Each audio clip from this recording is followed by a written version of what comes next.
Hindi po talaga ako makapaniwala. Yan lang ang gagawin nyo? Diyan sa mga batang yan, ganyan lang i-interviewin nyo? Lalo na naman lalakas po ang mga loob ng mga sindikatong bata.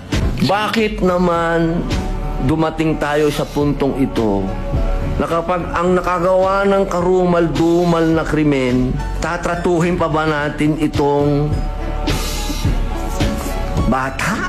Isa lang po yung ating mithiin, proteksyon na ng mga bata. Bata. Pero yung mga nakagawa po ng mga heinous crime, hindi ko po talaga matatanggap na tatawagin nating mga bata itong mga ito. Ito po ay nakakatakot po. Kung ito po ay hindi natin haharapin ngayon, ang sabi nga po ng ibang mga eksperto, baka isipin talaga ng mga bata na okay lang to. Kasi hindi naman tayo makukulong. Naniniwala tayo sa rehabilitation. Pero bago tayo makarating sa rehabilitation, magbayad ka muna ng kasalanan mo. Hindi naman po pwedeng hindi ka magbayad ng kasalanan. Yun lamang po.